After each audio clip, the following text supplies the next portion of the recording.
Okay, so good day. So today we're going to discuss about public participation in community development. So the first question is, what is the concept of participatory community development?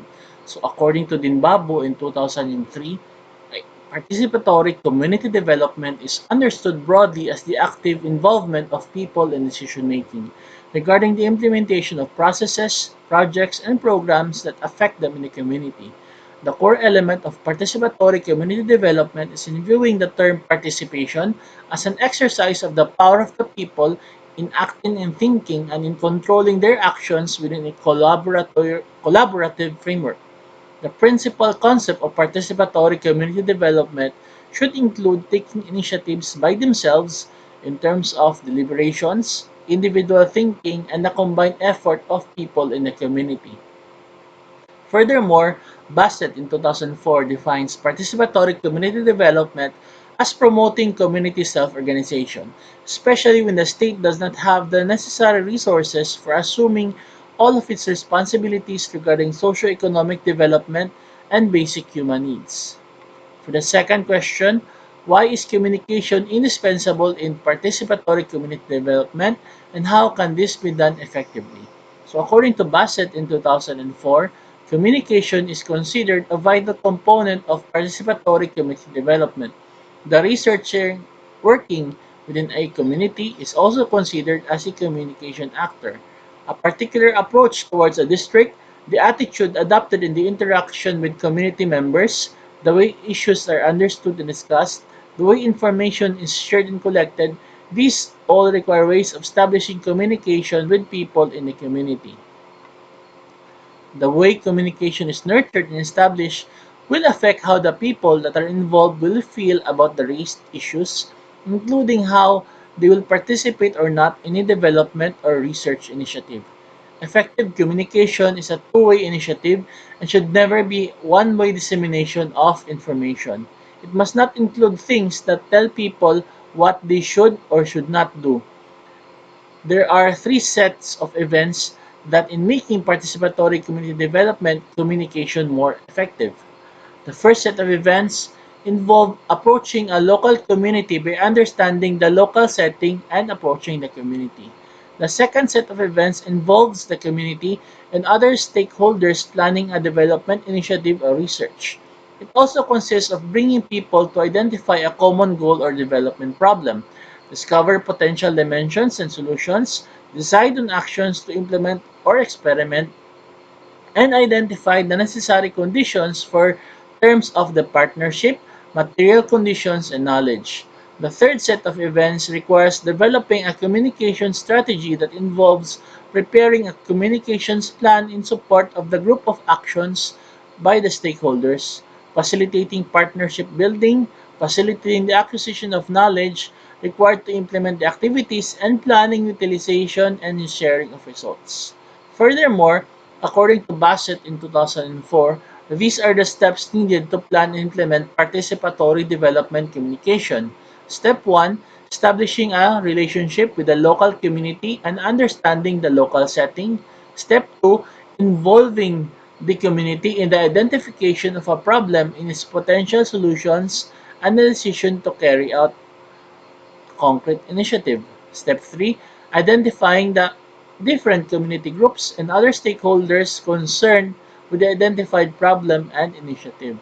Step 4, identifying communication needs, objectives, and activities. Step 5, identifying appropriate communication tools. Step 6, preparing and pretesting communication content and materials. Step 7, facilitating partnership. Step 8, producing an implementation plan. Step 9, monitoring and evaluating the communication strategy and documenting the development or research process. And step 10, planning and sharing the utilization of results.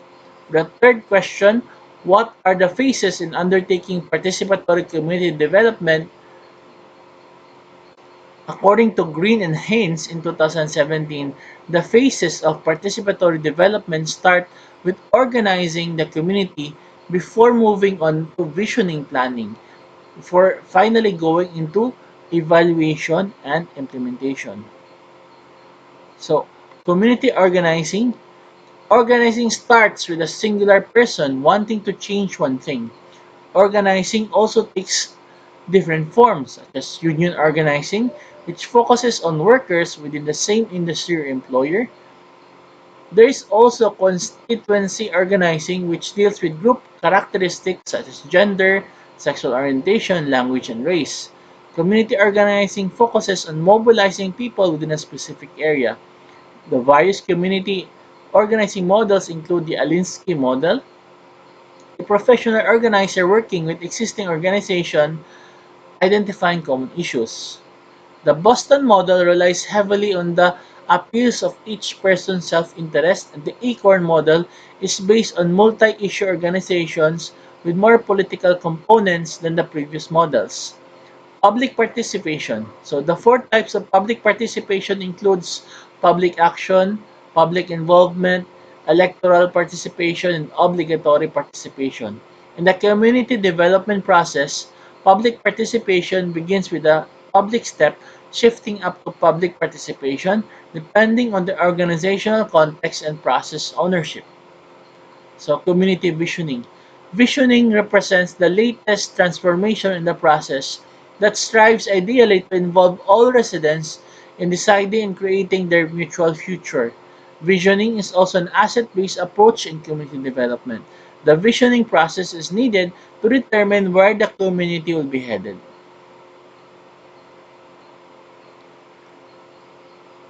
Through public involvement, communities identify their purpose, values, and vision for the future, transform into manageable action plans and community goals. So planning, according to Green and Haynes in 2017, the standard planning technique used by communities in the community development process are the following. Let me erase this last. Okay. So first is comprehensive rational planning. So this is the most common type of planning used in towns, villages, and cities to plan their future. The comprehensive rational model is focused on creating a plan that guides growth and development. Then you also have advocacy planning. So this type of planning was promoted by Paul Davidoff in 1973. The process involves advocate planners, representatives of community groups in presenting alternative plans and solutions to the city council that decides on the plan elements of program that would be doable, politically visible, and appropriate. The products of this process are multiple plans that offer alternative or different solutions to the community's problems. And we have strategic planning. So this type of planning has its origins in the military and is a disciplined effort to produce and create fundamental actions and decisions that will shape an organization or community. And you have charades.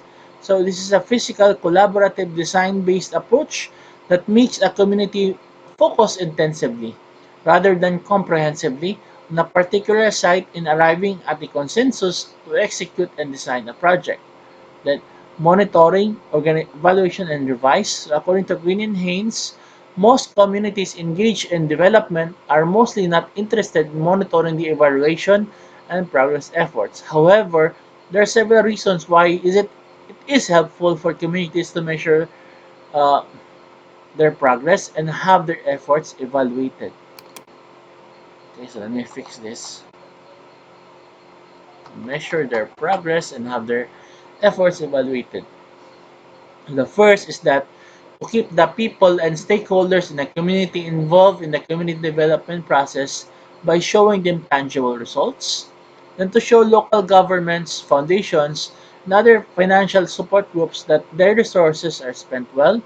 Then C, to improve the efforts of the community by creating a system that is reliable in monitoring progress. D, to gain support for the community in terms of development efforts by having an effective evaluation system. Number fourth question, will focus groups discussions be helpful in these phases of participatory community development? PCD. Explain how to do these FGDs, focus group discussions, in each step of the PCD. So according to Green and Haynes, focus groups are appropriate when in a situation where you may want to understand people's feelings on a particular issue.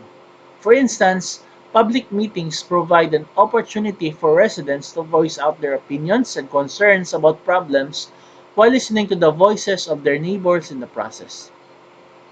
Also, according to using focus groups for community development, a focus group can provide an insightful understanding of complex issues and situations that are impossible to gather from multiple choice surveys or even extensive survey meetings.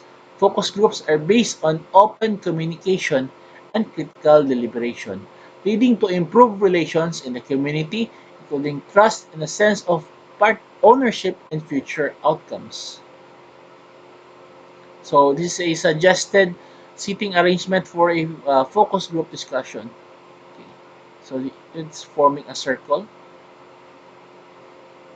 So before, you have to plan the objective, the discuss, guide the participant recruitment, the consent, time, and place. Then inform relevant community leaders, authorities that you are there. Then during, you're going to introduce each other, explain who you are, the role of the Red Cross, for example, the Red Cross, the Red Crescent, our fundamental principles and objectives and durations of the FGD, ask permission to take notes, and explain that confidentiality will be maintained throughout the process. Then after, at the end, allow time for people to ask their own questions and explain again what happens with the data collected, and do not make promises about anything. And you have committee organizing.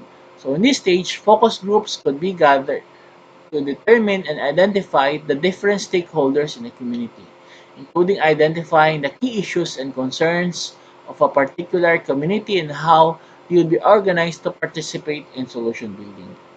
In public participation, so according to the public participation guide, focus groups and public participation assist in the development of preliminary concepts of different issues and concerns, from which a more comprehensive community-based survey could be undertaken. They also help in making limited generalizations based on the information they create. It could also aid in identifying people's likes and dislikes. Ideas beyond what is generated beyond questionnaires could also be developed, and it also allows for transparency and open discussion. Uh, and community vision. So the vision is the community's dream, and the introduction of focused discussion groups in the open discussion for the future vision and plans of the community will allow a more comprehensive range of ideas and issues to flow openly, one that the community as a whole or group could discuss. People are usually busy, but residents must participate. People who do not consider and plan for the future risk living in a community that is not the type of community they desire. A community vision is essential for keeping community planning and action on the residents' path. So, planning. So, planning. So, in the planning process, the introduction of focus discussion groups could open alternative solutions and create more creative ways to solve issues and concerns in the community. Furthermore, FEDs would reinforce the effectiveness of the planning techniques employed in the community development project, since it is one way of ensuring support for community projects. Then you have public participation. So FGDs and public participation would allow the free flow and exchange of ideas within the members and stakeholders of a community. Furthermore, it would allow for more support and validation from the community in terms of overall development in the community development project. Then we have monitoring, evaluation, and revise. So the introduction of FGDs at this stage would still benefit the community development project because it would allow for open discussion and evaluation of the implemented projects and programs for the community.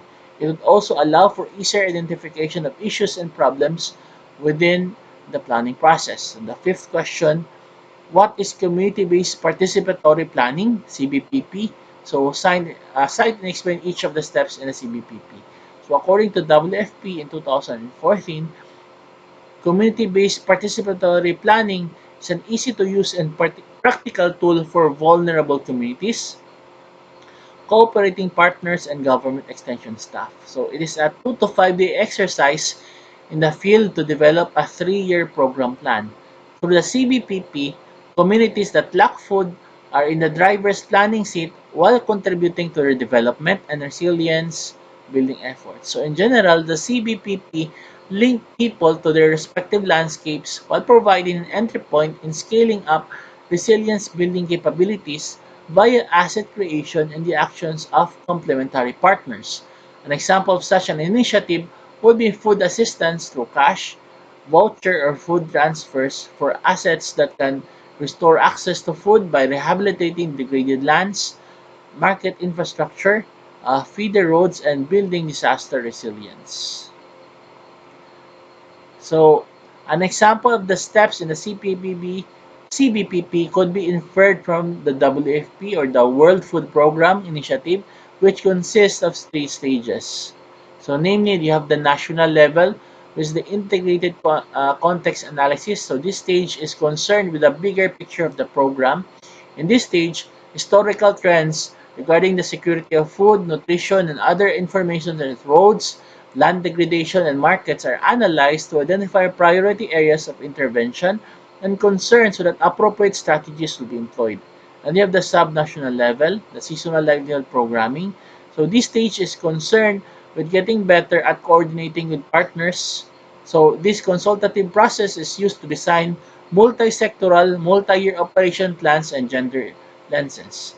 Then you have the local level, CBPP, participatory exercise at the community level to identify needs and tailor program responses to local needs by ensuring community prioritization and ownership. So this stage deals with the bottom-up approach. So according to the WFP in 2014, the CBPP has 5 steps. So the first is to describe the community and the surrounding environment. So this deals with defining the community's geographical boundaries and land use to identify areas of more significant risk to disasters and problems, identify problems and solutions. So at this stage, the aspects of vulnerability are linked with difficulties, challenges, and opportunities and solutions to the environment where people live, which provides the foundation for developing concrete response plans. Then we have number 3, select and design activities. So other activities and FFA needed to solve the problem are identified. So technical components such as work norms and standards, environmental safeguards, and transfer for modalities are finalized and tailored to context. And you have the build partnerships. Complementary activities across sectors that reinforce each other are identified, aligned, and sequenced with partners. And you have developing the plan. Targets are based on projections of resources and priorities that are realistic. The plans include that what each stakeholder will support and the self-help contribution of the community. A budget and an activity calendar with an implementation map are used to visualize and track the project's progress. So let's stick with 5 questions class because we are still in the undergrad level. So, and these are the references. So we have Bassett, Dinbabo, and the WFP. Okay, so this is our lesson for the this week. So this is our discussion, the public participation and community development. So if you have any further questions or clarifications, class, you can always reach me anytime. You can send an email or send a PM in Facebook. So I hope that you're all doing fine. Stay safe. Then let's. I hope that we could see each other during face-to-face classes in the coming semesters. Okay. So see you next week, class.